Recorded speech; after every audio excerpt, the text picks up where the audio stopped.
हाँ जी। हाँ इस प्रवीण देखो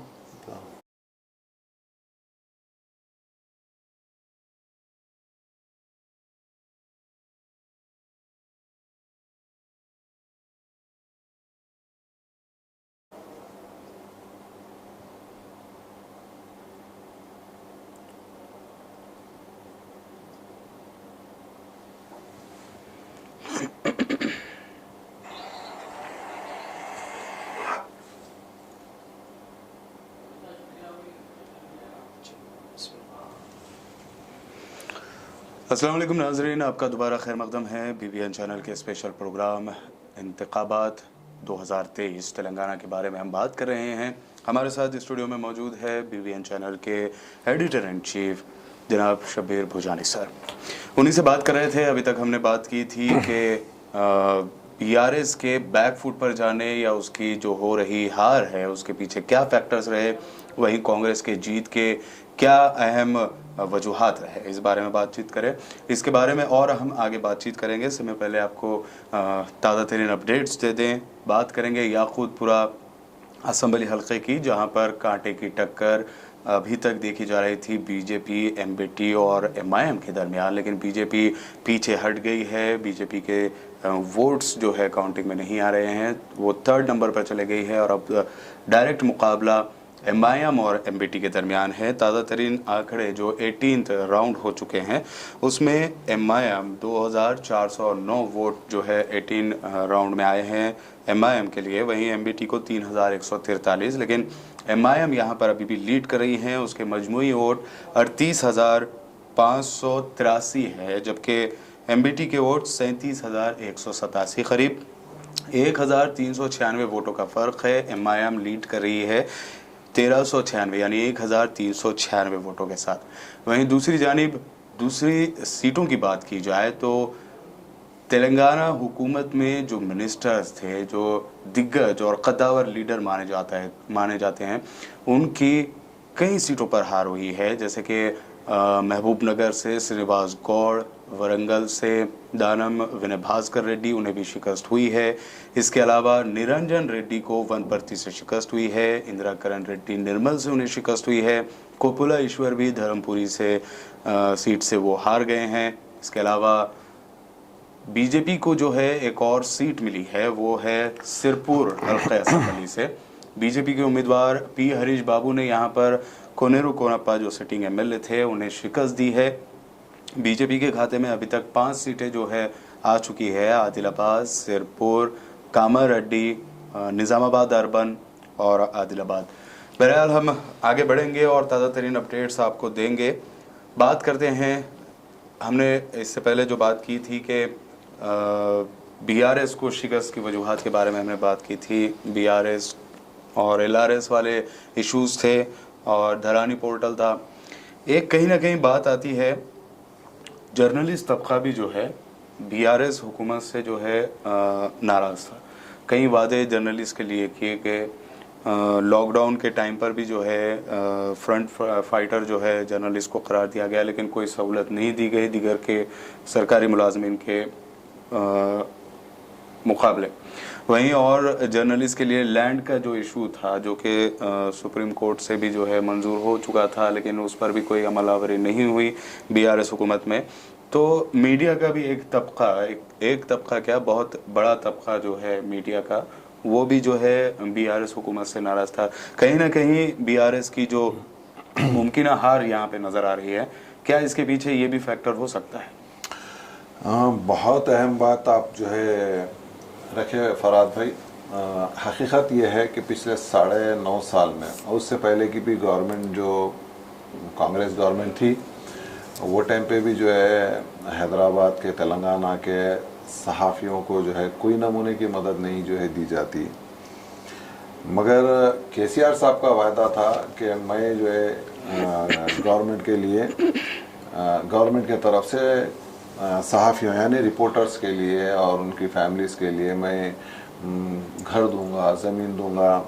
और आज से 3 साल पहले असेंबली में भी जो है बताए थे कि मैं जल्द से जल्द जो है ज़मीन के टुकड़े उनको घर के प्लॉट्स दूंगा, डबल बेडरूम में फिर इंश्योरेंस, ये सब चीज़ें ऐसी कई वायदे किए गए। जी लेकिन उसके अलावा भी जो स्कीमात निकलते हैं, पहले स्कीमात निकलते थे तो गवर्नमेंट के तरफ से एक बजट सैंक्शन किया जाता था सहाफ़त यानी प्रिंट मीडिया, इलेक्ट्रॉनिक मीडिया के लिए, और उन्हें ऐड दिया जाता था ताकि जो है उनके गवर्नमेंट के स्कीमात लोगों तक पहुंच सके, तरीक़ा पहुंच सके। वो लोग जो है स्पॉन्सर करते थे।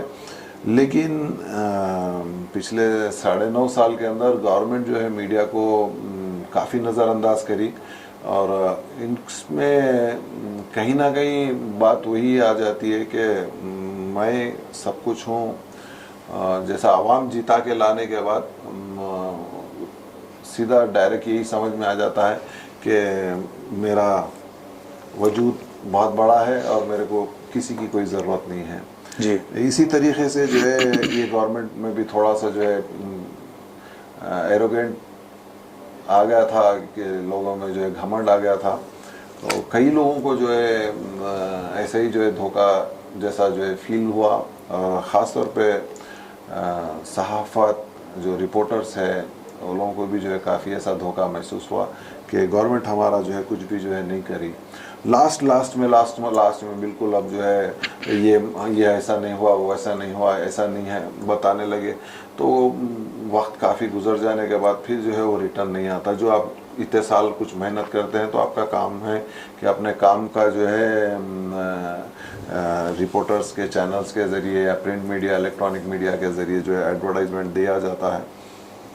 अभी कार्ड जो है कलेक्शन कार्ड लेने के लिए भी जो है काफ़ी सताते हैं, और काफ़ी जो है दुश्वारियाँ जो है रिपोर्टर्स को जो है देते हैं। बहरहाल हो सकता है अभी ये कांग्रेस गवर्नमेंट आएंगी तो कुछ सहाफ़त के लिए भी सोचेंगी। जैसा कि कांग्रेस ने इंतखाबी अपना जो मैनिफेस्टो था उसमें भी जो है उन्होंने जिक्र किया है, या उससे अलग हटकर जिक्र किया है। खुद रेवंत रेड्डी ने, सदर प्रदेश कांग्रेस जो है, उन्होंने कि इख्तिदार में आते ही अगर तेलंगाना की हुकूमत बनते ही वो सहाफ़ियों को जो उनके लैंड का इशू था वो फौरी हल करेंगे। बहरहाल ये तो चीज़ें हैं जो उन्हें वादे पर अमल करना ही चाहिए। बात सहाफ़ियों के फलाह व बहबूद की थी जो तेलंगाना हुकूमत से वो तेलंगाना हुकूमत की तरफ से मीडिया का जो तबका देख रहा था। इसी तरह जो हेल्थ कार्ड इशू किए गए थे सहाफ़ियों के लिए, तो वो हेल्थ कार्ड के जो मसाइल थे उसमें भी जो है बड़े बजट के कई हॉस्पिटल्स में जितने शुरुआत में होते थे कि वहाँ पर हेल्थ कार्ड जो है उसे यूज़ किया जा सकता था, लेकिन तेलंगाना हुकूमत की जानिब से BRS हुकूमत थी, उसने फ़ंड्स रोक दिए जिसकी वजह से हॉस्पिटल से भी जो है वो यूज़ करने के काबिल नहीं रहा, वहाँ पर वो यूज़ करने से मना कर रहे थे। तो ये भी चीज़ एक है। तो क्या कांग्रेस ये इन सारी चीज़ों से सबक सीखेगी, और एक मीडिया के तबके की तरफ से जो मुतालबा है कि इस तरह के जो BRS हुकूमत में जो एक माइनस पॉइंट्स थे उस पर अमल करना चाहिए तेलंगाना? देखिए, ये तकरीबन हर पॉलिटिकल पार्टी का एक मैनिफेस्टो होता है, वो इलेक्शन से पहले जारी होता है। फिर जैसे ही जो है अगर उनको इख्तिदार मिलता है तो सबसे पहले जो है चंद चीज़ें जो है फौरी तौर से जो है ऐलान कर देते हैं कि हम आते ही ये कर देंगे, वो कर देंगे। मगर जब उसके बाद फिर उसको जो एक सिस्टम में लाया जाता है तो वो सिस्टम फ़िल्टर कर डालता है, और फिल्टर करके ज़रूरतमंद को नहीं मिलेगा और जो ज़रूरतमंद नहीं है उसको मिल जाएगा जी। तो इस तरीके से जो है चीज़ें होने लगती है। अब ये जो गवर्नमेंट है वो खुद तो जो है बैठ के जो है, जैसे KCR साहब है, वो बैठ के टोटल तो नहीं देख सकते कि आवाम के साथ क्या हो रहा है, बट उनको ग्राउंड रिपोर्ट सब मिल सकती है क्योंकि उनके पास डिपार्टमेंट्स है, हर वो चीज़ है। इलेक्शन का रिजल्ट बिफोर आ सकता है उनके पास। तो आवाम खुश है ना खुश है उसके बारे में भी जो है जानकारी रखनी चाहिए। उसके लिए एक छोटी सी टास्क फोर्स बना लेनी चाहिए कि आवाम में क्या जो है चीज़ की ज़रूरत है, आवाम नाराज़ है या खुश है। इस तरीके का अगर खुद अपन ओपिनियन पोल लेते रहे और हमेशा के लिए अगले 5 साल उनको रहना है और 5 साल के बाद फिर आना है, तो फिर ये आवाम की जो है ज़रूरतें जाननी ज़रूरी है। हालांकि ज़्यादा कुछ जो है मसला नहीं होगा, थोड़ा सा जो है स्टाफ बढ़ेगा। स्टाफ किस लिए बढ़ेगा कि जो कुछ भी तेलंगाना के अंदर कोई भी मसला हो रहा है, अच्छा या बुरा, कड़वा या मीठा, हर वो चीज़ वो आके गवर्नमेंट को जो है अपने सुपीरियर्स को जो है बताएं कि अवाम में जो है ये तकलीफ़ है, अवाम जो है गवर्नमेंट से नाराज़ है या खुश है। इससे आपको मालूम होगा कि आप जो काम कर रहे हैं वो सही है या गलत है। जी बहरहाल ताज़ा तरीन आंकड़े ये भी आ रहे हैं सामने कि कांग्रेस जो है जादुई फिगर रुझानात में तो वो काफ़ी आगे निकल गई है, लेकिन जो सीटें उसके जीतने की बात की जा रही है वो सीटें करीब 56 सीटें कांग्रेस के खाते में अभी तक जा चुकी है, इस तरीके की इतलात है। वहीं बीआरएस 27 सीटों पर महदूद होकर रह गई है। बीजेपी के खाते में 5 सीटें जो है वो बढ़कर आ रही हैं। पहले एक सीट थी गोशा महल से, लेकिन अब जैसे कि हमने यहाँ पर डिस्कस किया तफसीली तौर पर कि किस तरह बीआरएस और कांग्रेस के दरमियान जो टक्कर हुई है उसमें फ़ायदा उठाती हुई बीजेपी नज़र आई और उसके अब एक सीट से 5 सीट उसके बढ़ गए हैं। टोटल 6 सीटों पर जो है कांग्रेस बीजेपी जो है वो जीती है और कई सीटों पर अभी लीड कर रही है। बहरहाल अगर देखा जाए, अगर जादुई फिगर कांग्रेस के पास नहीं आता है, हालांकि रुझानात तो बता रहे हैं कि वो आ जाएगा, लेकिन फिर भी कांग्रेस जो है यहाँ पर एक खौफजदा है हॉर्स ट्रेडिंग को लेकर के कि उसके एमएलए खरीदे जाएंगे। उसके लिए कर्नाटक के डिप्टी सीएम डीके शिव कुमार यहाँ तेलंगाना में हैं और जैसे ही कांग्रेस के जो एमएलएज है जीतने वाले, वो एमएलएज को लेकर जो है बेंगलुरु चले जाएंगे। तो क्या अब भी कांग्रेस के लिए ये डर है बना हुआ? क्या सूरत हाल हो सकती है अगर फाइनल रिजल्ट कांग्रेस अगर कुछ सीटें जैसे कि 4 से 5 सीटें अगर उसके पास नहीं आती हैं तो क्या सूरत हाल रहेगी? मेरे हिसाब से तो अब मुश्किल है, क्योंकि मेजॉरिटी के करीब है या मेजॉरिटी क्रॉस कर रही है कांग्रेस। अगर बिल्कुल हिसाब बरोबर के आसपास रहता, कुछ 2-5 सीट कम ज़्यादा ऐसा होता तो कांग्रेस भी वहाँ से जो है खरीद सकती थी होगी, या बीआरएस कांग्रेस के पास से कुछ एमएलए जो है ले सकती होंगी जी। अब खरीदना बेचना बोलना मेरे लिए मुनासिब बात नहीं है, लेकिन इधर से उधर से इधर कुछ हो सकते थे। मगर अगर वन साइड है तो फिर कांग्रेस से मैं नहीं समझता हूँ फिर बीआरएस में कोई जाएगा। लेकिन हमने दूसरे रियासतों के इलेक्शंस के बाद के नताइज भी देखे हैं। दूसरे रियासतों में हुकूमत, बनी बनाई हुकूमत से एमएलएज एक पार्टी में चले जाते हैं और बनी बनाई आवाम की मुंतखबा जो हुकूमत है वो गिर जाती है और जो एमएलएज बनी बनाई हुकूमत के जो है वो दूसरी पार्टी में जाके वो हुकूमत बनाते हैं।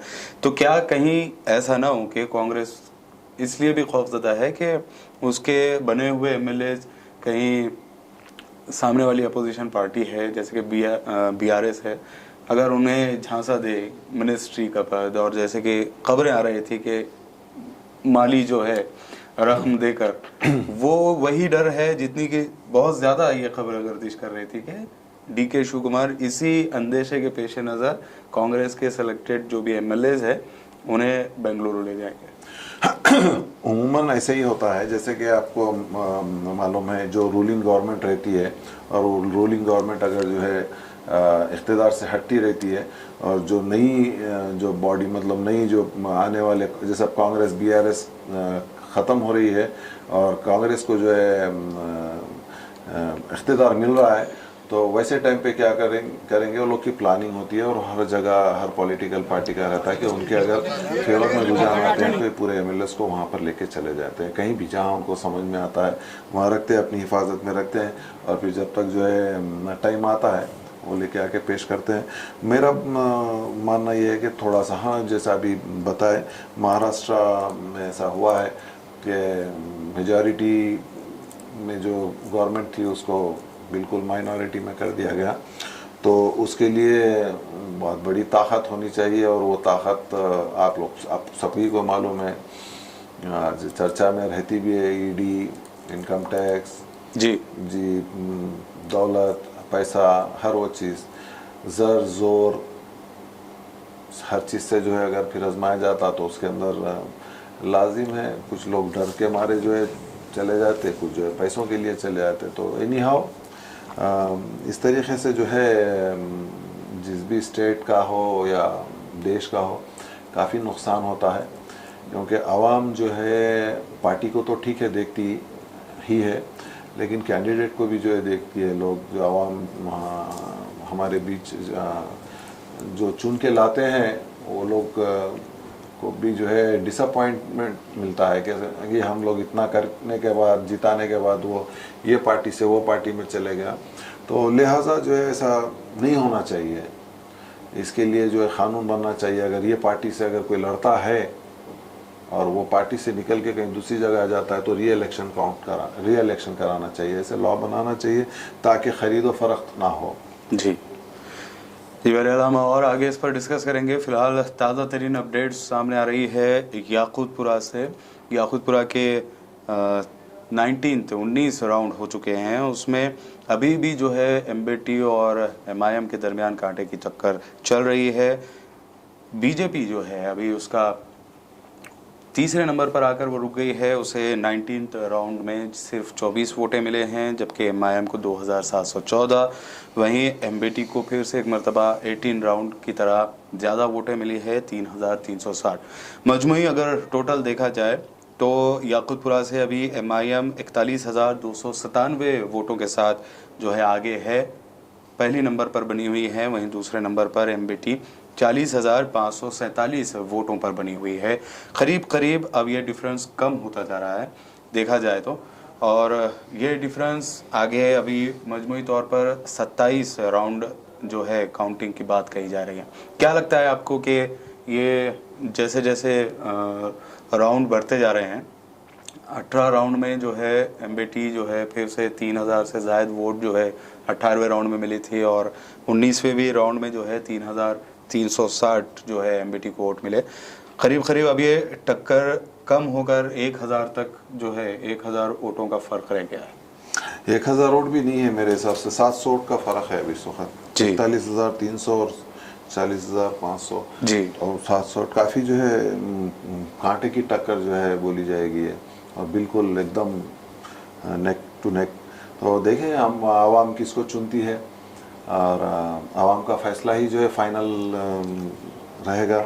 हम तो जो है खाली बता सकते हैं, और हमारे तरफ से बीबीएन चैनल की तरफ से, हमारी टीम की तरफ से जो भी कैंडिडेट, जो भी उम्मीदवार जीत चुके हैं उनको हम बहुत बहुत मुबारकबाद देते हैं, और जो हारे हैं वो ये समझें कि आप लोगों की कुछ गलती कोताही थी, उसको दुरुस्त करें आवाम के बीच में रह के, ना कि थोड़ा भी जो है अपने आप में जो है फील ना करें कि हम हार गए हैं, हम जो है कैसा जो है वो करें। तो लिहाजा आगे हमारी गुजारिश है आप सभी से, हारे हुए लोगों से, कि वो अपने वास्ते आगे के लिए और मजबूती करें, और जीतने वालों से हमारी गुजारिश है कि आप आवाम को ना भूलें। वैसे ही फिर 5 साल देखे देखे तक निकल जाएंगे, फिर आज आप दूर रहेंगे आवाम से, तो कल फिर आवाम आपको वैसे ही आज जैसा बाहर हुए, कल आप आए, परसों फिर आप चले जाएंगे। तो आप लोग मेहरबानी करके हमारे जीतने और हारने वाले आवाम के बीच में रहें, आवाम की खिदमत करें। जी, और ताज़ा तरीन अपडेट ये है कि सीएम केसीआर ने अपना इस्तीफ़ा देने के लिए जो है गवर्नर से वक्त तलब किया है, और कहा जा रहा है कि आज शाम या कल जो है वो गवर्नर तमिलिसाई से मुलाकात करते हुए उन्हें अपना इस्तीफ़ा सौंप सकते हैं। वहीं रेवंत रेड्डी ने भी जो है प्रेस कॉन्फ्रेंस की है, इस प्रेस कॉन्फ्रेंस से हम आपको आगाह कराएंगे। फिलहाल इस वक्त जो खबर आ रही है सामने निकल कर, रेवंत रेड्डी ने कहा है कि हम तेलंगाना में हुकूमत तश्कील दे रहे हैं। अपोजिशन कायदीन बिशमुल केसीआर और असदुद्दीन ओवैसी के ज़रीन मशवरे हासिल करते हुए अवामी फलाह व बहबूद की हुकूमत तश्कील दी जाएगी, ये कहना है रेवंत रेड्डी का। तो कहीं ना कहीं ये एक पॉजिटिव चीज़ क्या आप मानते हैं रेवंत रेड्डी का, कि वो अपनी अगली हुकूमत में जो है कह रहे हैं कि वो साबिक़ सीएम अगर कहा जाए केसीआर को अब, और एमआईएम सुप्रीमो असदुद्दीन ओवैसी के मशवरे पे, ज़रीन मशवरे पे अमल करते हुए अगली जो हुकूमत है वो तश्कील देंगे। ये पॉलिटिक्स एक अपनी जगह के ऊपर जो है इलेक्शन से पहले की जाती है, फिर इलेक्शन में जीत हार के बाद फिर एक पॉलिटिक्स होती है, और पॉलिटिक्स ये होती है कि आवाम के बीच हम किस तरीके से काम करें, ना कि हम लोग इलेक्शन से पहले एक दूसरे को जो कुछ भी बोलना था वो इलेक्शन है वो एक मौकूफ़ रहता है।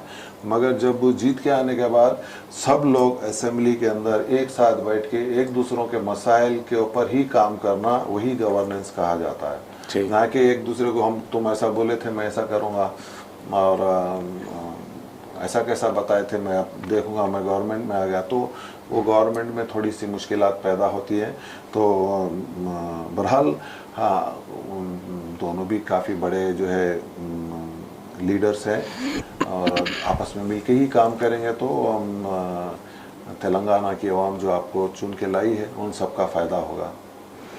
जी बहुत बहुत शुक्रिया, आपने अपने ग्राउंड रिपोर्ट और जो बारीक बीन आपने जो नज़र रखी तेलंगाना के इंतखाबात के ऊपर, और कई बातें जो है आपके दुरुस्त साबित हुई।